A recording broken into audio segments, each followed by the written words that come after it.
Hi යාළුවනේ, welcome back to my YouTube channel. ඔයාලට මම අද අරගෙන ආවේ මගේ hair care routine එක. ඉතින් ළමයි hair care routine එකක් කියන්නේ අපි කොණ්ඩෙට කරන සත්කාරයක්. ඉතින් අපි අපේ කොණ්ඩෙට සත්කාරයක් කරනවා නම් ඒක ආදරයෙන් අපි ඒක ආසාවෙන් කරන්න ඕනේ දෙයක්. එතකොට තමයි අපිට ඒකේ ප්‍රතිඵලයක් බලා ගන්න පුළුවන්. ඉතින් මම මේක සති දෙකකට විතර පාරක් කරනවා. අපි ගොඩක් වෙලාට hair care routine එකක් කරන්නේ අපේ කොණ්ඩේ ඩැමේජ් වෙලා වගේ නම් අපේ කොණ්ඩේ ප්‍රේසි ගතියක් තියෙනවා නම් තව කොණ්ඩේ හැලෙන ගතියක් තියෙනවා නම් ඉතින් මේක මම අද කරන්නේ ඔලිව් ඔයිල් වලින්. ඔලිව් ඔයිල් ඩබල් බොයිල් ක්‍රමයට විටමින් E එක රත් කරලා තමයි මම මගේ ඔළුවේ ගාන්නේ. ඉතින් ළමයි ඔලිව් ඔයිල් ගද්දී කොණ්ඩේට ගාන හොඳ ඔලිව් ඔයිල් එකක් ගන්න. එහෙම නැත්නම් සමහරක් කෑම ಜಾති හදන්න ඔලිව් ඔයිල් තියෙනවා. ඉතින් ඒව ගන්න එපා. කොණ්ඩෙට දාන ඔලිව් ඔයිල් එක තමයි මේකට ගන්න ඕනේ. තව විටමින් E ගද්දිත් එහෙම තමයි. විටමින් E කියන්නේ අපේ ස්කින් එක දාන. ඒ කියන්නේ මූණට දාන්න වෙනම විටමින් E තියෙනවා. ඉතින් ඒව හරියන්නේ නෑනේ. hair එකට ඉතින් අපිට hair එකට වෙනම විටමින් E ගන්න පුළුවන්. ඉතින් මේක ඩබල් බොයිල් ක්‍රමයට රත් කරන්න. රත් කරලා ඉවරලා තමයි අපේ ඔළුවේ ගන්න. ඉතින් ළමයි මේක රත් කරලා ඉවරනට පස්සෙත් මේ දෙක රත් වුණාට පස්සෙත් ඒ රස්නේ පිටින්ම ගන්න එපා. පොඩ්ඩක් නිවෙන්න තියලා ගන්න. මොකද අපි මේක කොහොම කරත් ගන්න අපේ හිස් කබර නිසා ඒක අපි පරිස්සමෙන් පාවිච්චි කරන එක තමයි ගොඩක් හොඳ. ඉතින් ළමයි අපි මේක කරන්න කලින් කොඩම කලින් අපේ කොණ්ඩේ ගැට ටික හොඳට කඩා ගන්න ඕනේ. මම ඔයාලට කලින් වීඩියෝ වලත් ඒක කියලා තියෙනවා. ඉතින් කොණ්ඩේ ගැට තියෙද්දි මොකොත්ම කරගන්න බෑ.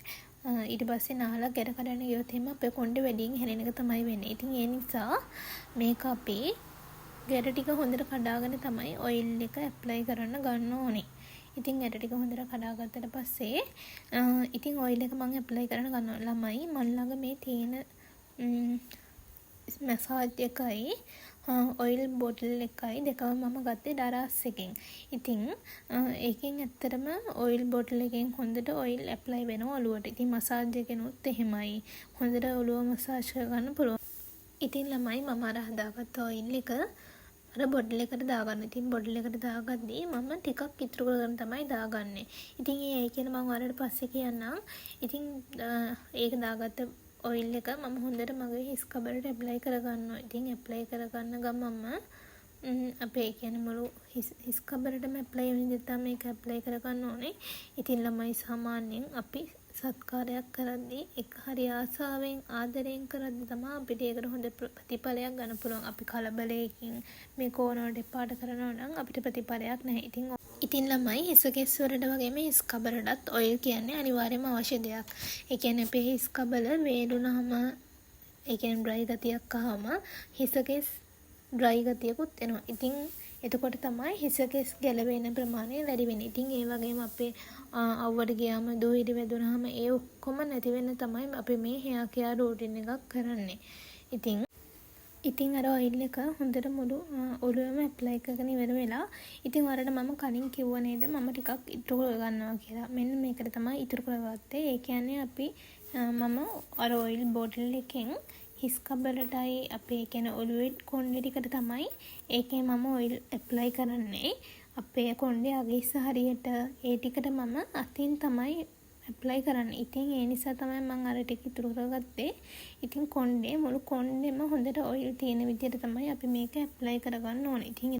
ඉතින් ළමයි මම මේක මුළු කොණ්ඩේටම ඇප්ලයි කරලා ඉවරුනාට පස්සේ විනාඩි 5ක් 10ක් වගේ කාලයක්. ඒ කියන්නේ විනාඩි 5ක් 10ක් අතර කාලයක් මගේ මුළු ඔළුවම මසාජ් කරගන්නවා. ඉතින් ඒ මසාජ් එකෙන් අපේ ඔළුවට සැහැල්ලුවක් දැනෙනවා වගේම අපේ එකෙන් ලේ ගමනාගමනය වැඩි වෙලා කෙස් වර්ධනය වෙන්න පටන් ගන්නවා. ඒ කියන්නේ අලුතින් හිස කෙස් වෙන්න පටන් ගන්නවා.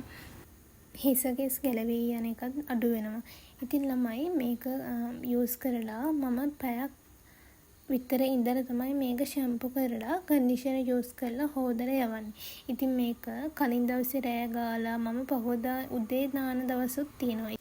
ඉතින් ළමයි වොෂ් කරලා ඉවරනට පස්සේ මගේ කොණ්ඩේ පේන විදිහ තමයි මේ තියෙන්නේ. ඉතින් මට වෙනදට වඩා ඒකේ සොෆ්ට් ගතියක්, ෂයින් ගතියක් දැනෙනවා. ඒ කියන්නේ වෙනදට නාලේ ඉවරනට පස්සේ මගේ කොණ්ඩේ ප්‍රිසි ගතියක් දැනෙනවා. කන්ඩිෂනර් යූස් කරත් මට තියෙන පොඩ්ඩක් ප්‍රිසි ගතියක් තියෙන hair එකක්. ඉතින් ඊට වඩා සැහැල්ලුවක් වගේම ෂයින් සොෆ්ට් ලුක් එකක් මට අද දැනෙනවා. ඉතින් මේක මම අනිවාර්යෙන් ඒකයි සති දෙකකට පාරක්වත් කරන්නේ.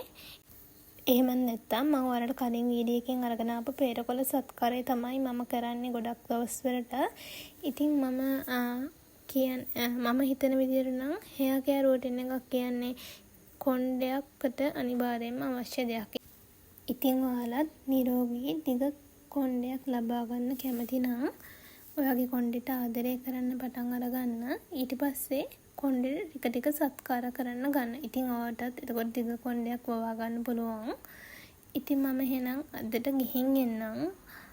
ආපහු වීඩියෝ එකකින් හම්බ වෙමු. බයි.